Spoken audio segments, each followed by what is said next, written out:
I am so happy that you tuned into this episode because it's not every day that I get to talk about a conservation success story. There have been many conservation success stories over the period of marine conservation. However, it's not often that we get these wins. And today we're going to be talking about the Pacific bluefin tuna because there's been a huge international coordinated effort to bring the species back from the brink of extinction to something that could actually be seen as a population that is growing, and we've actually hit that day. There's been a recent stock assessment that shows that there's been a huge increase in the number of female Pacific bluefin tuna that can have reproductive success, and it shows that we could actually turn a lot of bluefin tuna or a lot of tuna species around from bad management in the past very quickly. In fact, 10 years earlier than we expected for this Pacific bluefin tuna. So we're going to talk about this conservation success story, what happened, why it became such a story, and what happened really to understand that, hey, this species was in trouble. We're going to talk about that on today's episode of the How to Protect the Ocean podcast. Let's start the show. Hey everybody, welcome back to another exciting episode of the How to Protect the Ocean podcast. I'm your host, Andrew Lewin. This is the podcast where you find out what's happening with the ocean, how you could speak up for the ocean, what you can do to live for a better ocean by taking action. And today we're going to be talking about that action taking by government and by a number of international governments. Now, when we talk about the Pacific tuna, the bluefin tuna, we talk about a species that goes across borders. This is not a species that just understands that there are U.S., Canadian, and international borders. They stay within those national boundaries so that they can get better protected. No. This is a species that starts off in the Sea of Japan, all the way in between Japan and the Philippines, where they're bred and they're born, and then they come over to like the Baja California, Mexico area, and then they go back after a year where they feed and stuff and go back for a 6,000 mile trek across the Pacific, and they do it in like 55 days because they're incredible swimmers. And it's great to see like a species like this that is highly sought after for food rebound the way it has. And that's what we're going to be talking about today. It's going to be the focus because I came across this article on LinkedIn. I'm very active on LinkedIn, so if you ever want to hit me up on LinkedIn, please do so.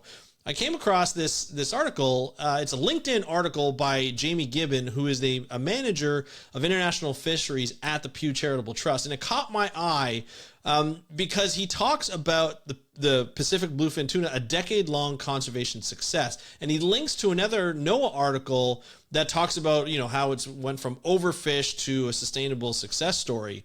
But he starts off his article really in an interesting way. He talks about like how working in conservation can sometimes feel like an endless slog filled with both victories and frustrating setbacks, and focusing on international fisheries, which he's been doing for over a decade, can make everything feel like it's more drawn out. High seas fisheries are very valuable, worth tens of billions of dollars a year. And so there's a constant pressure to increase the amount of fish that can be caught, but management decisions are usually only made once a year. So if the progress isn't met after that 1 year, you have to wait an entire 12-month cycle to get your management priorities in place for the next year. And if it's not in there, it's not great. So that can help build overfished stocks. Tuna and sharks grow relatively slowly, and live a relatively long time. So recovery can feel like it takes forever. But that's why this is interesting, because back in 2012, as Jamie reports, a scientific report showed that the population of Pacific bluefin tuna had been decimated by overfishing, which the stock dropped over 96% from its historic high. But that didn't stop a Japanese sushi chain from buying the bluefin tuna caught the next year for $1.7 million in a celebratory auction. You got to remember that the species is large. When you get one particular species, they could weigh up to 1,000 pounds. And they're huge. They're like 10 feet in length. So they are big species. They are big fish. So buying something for $1.7 million is a huge win. So with that decision, though, everything was going wrong for the species, showing that the money was outweighing the need for conservation.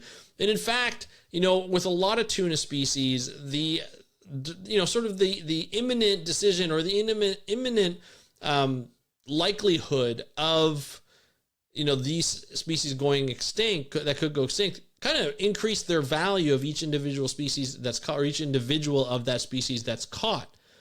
So a lot of places, a lot of corporations would catch these tuna, freeze them for a long time, for like 20 years or so, and sell them down the line when they know that they're going to be extinct for more money. It's just an investment for a lot of these corporations. If you don't know what I'm talking about, watch End of the Line. It is an impeccable documentary that is narrated by Ted Danson, who's involved with Oceana, and they talk about the tuna industry in general, and you get a feel for what the tuna industry goes through in Europe, in the Mediterranean, in the Pacific, in the Atlantic, and it's quite interesting. And you really have to know your stuff when you start looking into this and when you start buying, just tuna just for yourself individually. But these are like government things. Like, these are government priorities, and not just the US, not just Canada, but we're looking at international sort of like an international effort is what the word I was looking for, is a huge international effort. And that's what we got. But going on to sort of, the area where we saw a 96% decline from its historic high, the Pew Charitable Trust decided it was time to focus on this Pacific bluefin and start a campaign to get countries to agree on catch limits. So at this point, there was probably a huge catch limit, but it wasn't, very good for like countries could catch, and fishers could catch juvenile fish as well as adult. So it's essentially anything you can get. Usually when you fish and there's set sizes or quotas, you have to fish a specific size. So if they're underneath a specific size, you can't fish them. If they're over a specific size, it's fine. If you start fishing all the juveniles, you can never have these fish that grow up.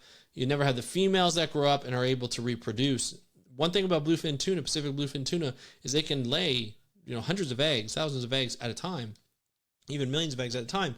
And so you can get a strong rebound in the next generation if you let those fish get to adulthood and get to reproduce. So that's the level that they were trying to build to, but it wasn't going to be easy because fisheries was managed by two separate committees, which didn't have a process to cooperate or agree in complementary measures. So they're very separate, very siloed. And he says at the first, this is Jamie saying, at our first scientific meeting, our small group of observers, including staff from Monterey Bay Aquarium and Seafood Watch, weren't even able to comment on the proceedings as they were limited to asking one question at the end of each day.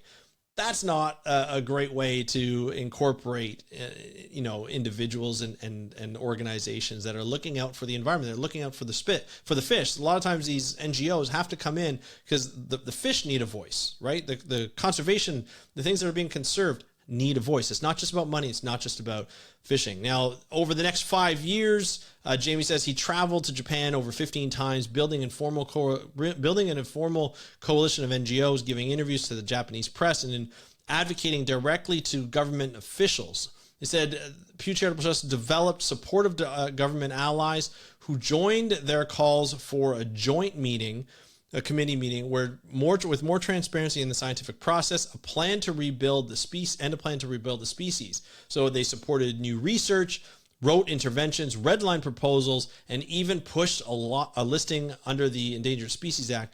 They were all small victories, but also a bunch of setbacks. So there were a lot of things that were going on, right? And in 2017, countries on both sides of the Pacific, so on the west side of the Pacific and on the east side of the Pacific, finally agreed to an ambitious rebuilding plan that would bring the species back to sustainable levels within a decade. They said to 2034, but actually brought it back within to 2024 or 2022 when they did the last stock assessment. Fish quotas were cut, fewer small fish were caught, and the stock was allowed to reproduce and recover.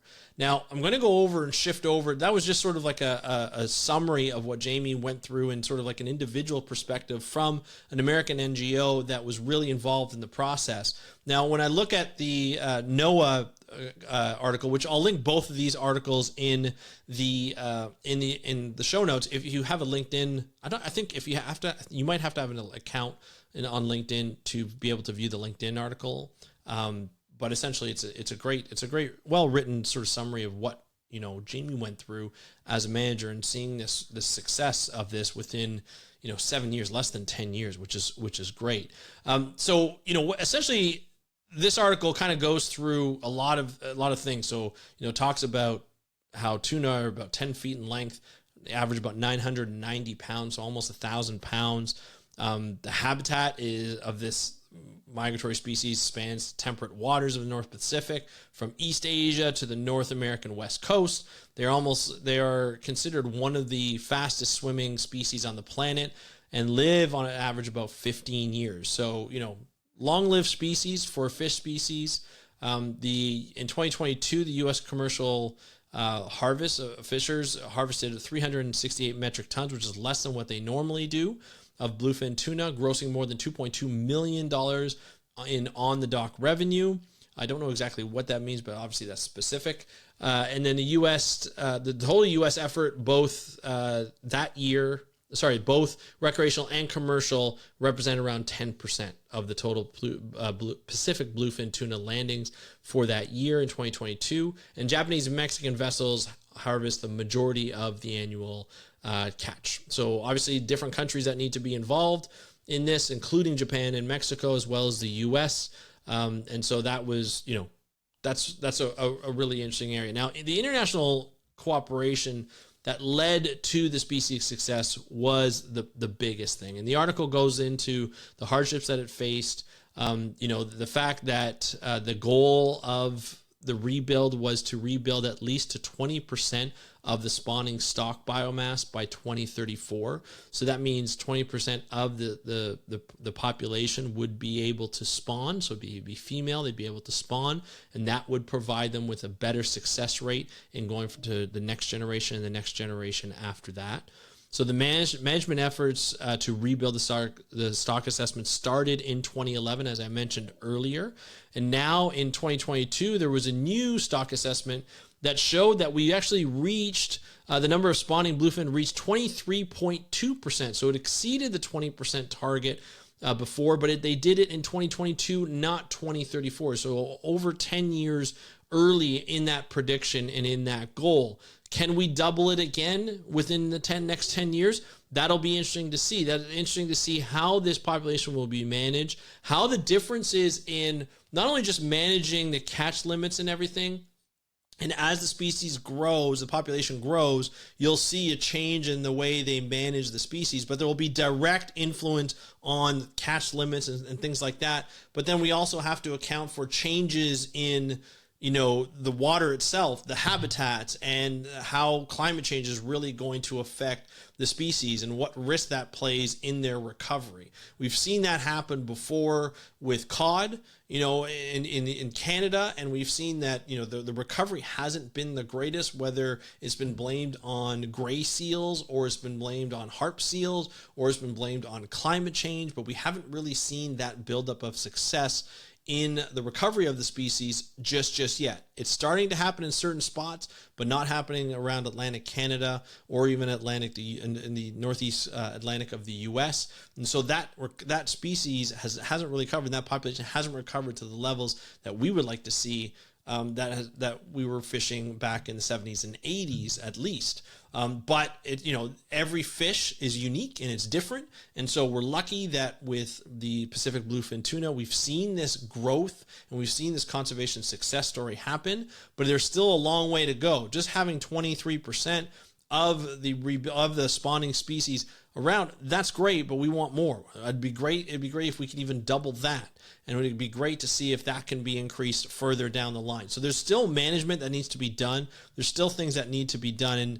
And so the committees that are in charge of the eastern and western portions of the tuna fishing, it's basically a Northern Committee working group on bluefin management, is set to meet in Japan in July to recommend conservation and management measures for 2025 and beyond. So there's new reports that are going to be proposed and new protections are going to be proposed. And so they must adopt the recommendations at their annual meetings later this year. So the next step in the international management of bluefin is the development of a long-term harvest strategy starting next year. So starting in 2025. So the Southwest Fisheries Science Center researchers for NOAA will help lead the management strategy evaluation. It will incorporate engagement of the fishing industry, managers, scientists, and environmental groups to inform the new harvest strategy. So they're getting a lot of different stakeholders into play to ensure that they get a full breadth of what is needed, a full breadth of what is wanted, and then compromise in the middle.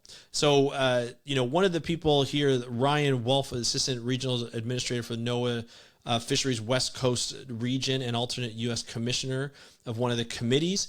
It says the recovery of Pacific bluefin tuna shows that we can achieve when scientists managers and the fishing industry work together in the international arena in pursuit of a common objective. He goes on to say, we'll continue this effort to ensure the sustainable harvest of bluefin tuna for decades to come. So these management strategies for this important species is going to be critical in how we set management strategies for any other type of tuna species that needs to be managed worldwide too. And it really goes to show that if we cooperate, then we can accomplish something great. If we cooperate internationally, then we can get something moving. We can actually see a species recover. And also, it will depend on the species. There are certain species that are slow growing. They don't reproduce as quickly or as plentiful or abundant as this Pacific bluefin tuna. There are other species out there that are very difficult to recover from any type of loss. So the prevention of that loss through marine protected areas and better fisheries management is really important. I know an organization like Oceana in Canada, they put it, and I think in the US and other places where they are in different countries, they put out a stock assessment, like annual report to show where the country is and the government of that country is in terms of managing their stocks. A lot of the times, I know in Canada, they're sort of deficient in a lot of data for their fish species stock assessments. And so they need to increase that. There needs to be resources that need to be added to that. There need to be people. There need to be money as those resources. There needs to be more effort and priority put on managing those stock assessments, managing the information that's put into those stock assessments, and more priority on that. And that will help the fishing community, that will help the country as a whole, that will help the environment, and it'll put us, for Canada, the US, any other country, at a leadership role when it comes to managing these fisheries harvests. So that's what I wanted to talk about today. I thought this is a great conservation story. There's still progress to be made. There still needs to be work that needs to be done. Obviously, having this international coalition to manage this Pacific bluefin tuna species is huge, and that's essentially the precipice of the success that we see today, and 10 years earlier than expected. So I love the fact that we got to see this. I think this is something that we need to duplicate with other tuna species around the world. And I would love to hear your thoughts. So you can comment on this video on YouTube, on Spotify. And if you can't comment there and you're listening to on other podcast platforms, you can also hit me up on Instagram at How to Protect the Ocean. I'd love to hear what you think about this article and how the management of this tuna species is going and how you think we should manage other tuna species. Because I don't know a lot about tuna management. I'm working with an organization to get more stuff on tuna management and to see where other stocks are and where we need to go to get there. But this is going to be a lot of fun to be able to dive into tuna species and their recovery and management of that fishery, of those fisheries. So it's going to be a lot of fun. If you want to get more information on ocean science and marine conservation, you can do so by signing up to my newsletter. It's if you go to speakupforblue.com/newsletter, that's speakupforblue.com/newsletter, you can get access. Just sign up. It's free to sign up. I don't do anything with your email. I don't sell it or anything. I keep it private.